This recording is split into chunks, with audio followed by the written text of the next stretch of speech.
তুমি কিচ্ছু জানো না। শোনো, ভালো করে মাথায় ঢুকিয়ে নাও, অক্ষয় কোনো সাধারণ ফাইটার নয়। তুমি ওর সাথে লড়াই করতে পারবে না। আমি তোমার ভালোর জন্যই বলছি, তুমি এখান থেকে চলে যাও। দিলীপ অয়নকে সতর্ক করে দিয়ে বললেন। কিন্তু আমি সত্যিই অক্ষয়ের সঙ্গে লড়াই করতে এসেছি। অয়ন কিছু ভাবতেই পারছিল না যে তার কথায় কেউ বিশ্বাস করছিল না কেন। লড়াই করতে না আত্মহত্যা করতে? কেউ পেছন থেকে ফুট কেটে বলে উঠল। আঙ্কেল, আপনি কি মার্শাল আর্টিস্ট? প্রিয়া হঠাৎ হাসতে হাসতে জিজ্ঞাসা করল। আঙ্কেল? অয়ন বেশ চিন্তায় পড়ে গেল। ওকে কি এতটাই বুড়োদের মতো লাগছে যে একটা কম বয়সী মেয়ে ওকে আঙ্কেল বলে ডাকছে? প্রিয়া, বেশি কথা না বলে নিজের কাজ করো গিয়ে। দিলীপ প্রিয়াকে চোখ রাঙিয়ে বললেন। প্রিয়া ভীষণই ছটফটে আর খুব বেশি কথা বলে। প্রিয়া এবার বুঝতে পারল সে ভুল কিছু বলে ফেলেছে, তাই সে একদম চুপ হয়ে গেল। কিন্তু চুপি চুপি অয়নের দিকে তাকিয়ে ও মুখটা একটু ভেঙচিয়েও দিল। তোমার কি অক্ষয়ের সঙ্গে কোনো শত্রুতা আছে? দিলীপ সরাসরি প্রশ্ন করলেন। আসলে উনি বুঝতে পারছিলেন অয়ন এখানে ঠাট্টা করতে আসেনি, কিন্তু অক্ষয়ের সঙ্গেই কেন লড়াই করতে চায় এই ছেলেটা। তবে কি তার কোনো শত্রুতা আছে অক্ষয়ের সঙ্গে? হ্যাঁ, একটা ব্যাপার হয়েছিল আমাদের মধ্যে। মানে, তুমি যদি কিছু মনে না করো, আমি কি জানতে পারি তুমি কি করতে চাও? আমি শুধু প্রতিশোধ নিতে চাই। অয়ন এমনভাবে বলল যেন সে পুরোটা প্ল্যান করেই নিয়েছে।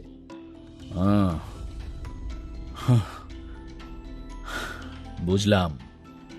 যদি আমার কথা শোনো তাহলে এখান থেকে চলে যাও। অক্ষয়ের সঙ্গে লড়াই করা তোমার জন্য ঠিক হবে না। আমি কিন্তু তোমার ভালোর কথা ভেবেই বলছি। দিলীপ একটা জোরে শ্বাস ফেলে বললেন।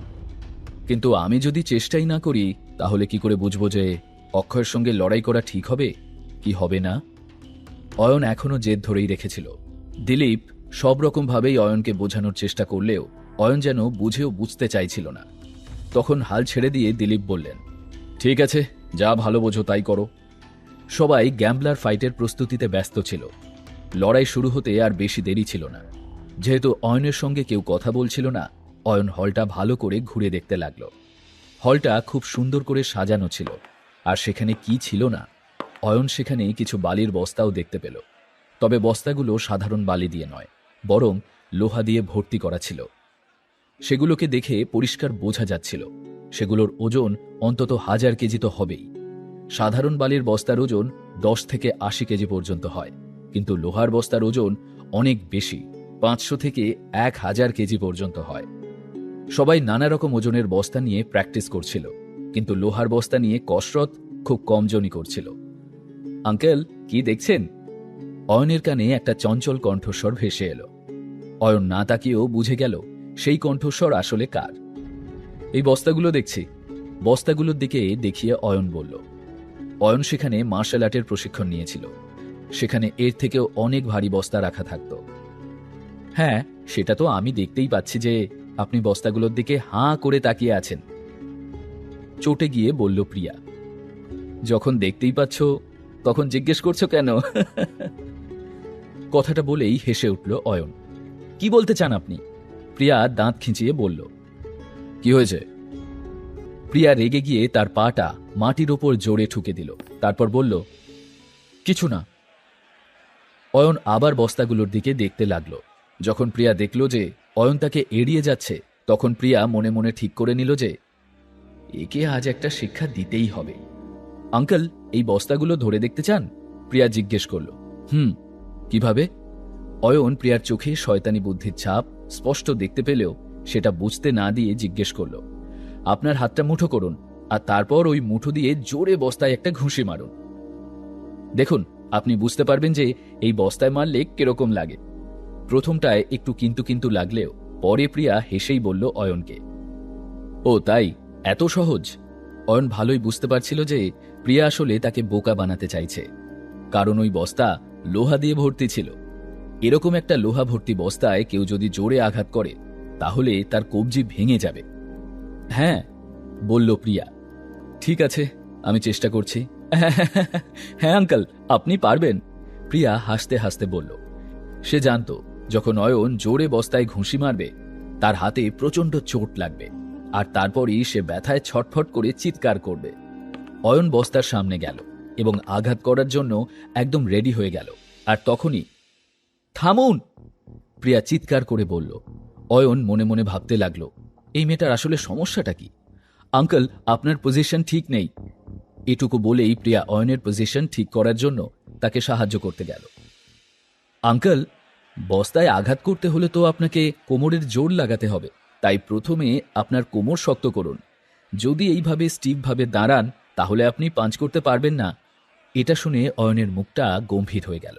প্রিয়া যা করতে বলছিল সেটা করলে তার প্রচণ্ড চোট লাগতে পারে। ঠিক আছে আঙ্কেল, এবার আপনি মারুন বস্তায়, প্রিয়া বলল। আর মনে মনে ভাবল, যাক, এবার সরাসরি হাসপাতালে যাবে একেবারে। যদি আমি বলি যে আমি এই বস্তাটা নাড়াতে পারি, তবে তুমি বিশ্বাস করবে? অয়ন প্রশ্ন করল। আঙ্কেল, আপনি মজা করা বন্ধ করবেন? এর ওজন 500 কেজি, জানেন সেটা? আমি আপনাকে এটাতে আঘাত করতে বলিনি, শুধু হাত দিয়ে অনুভব করতে বলেছিলাম, প্রিয়া চোখ ঘুরিয়ে বলল। প্রিয়া জানত এখানকার সব থেকে পুরনো আর ট্রেন্ড মার্শাল আর্টিস্টও এই বস্তা নাড়াতে পারে না, তাহলে একজন সাধারণ মানুষ সেটা কিভাবে করবে? কিন্তু সে কিছুই বলল না, চুপ থাকল। আর যদি আমি করে দেখাই? অয়ন কনফিডেন্টলি বলল। ঠিক আছে, যদি আপনি এটা করে দেখাতে পারেন তাহলে আমাকে যা ইচ্ছে হয় শাস্তি দেবেন। প্রিয়া কথাটা বলে তো দিল, কিন্তু মনে মনে সে ভাবল, যদি এই লোকটা সত্যি বস্তাটা নাড়াতে পারে তাহলে কি শাস্তি দেবে রে বাবা। সত্যি তো? অয়ন আবার জিজ্ঞেস করল।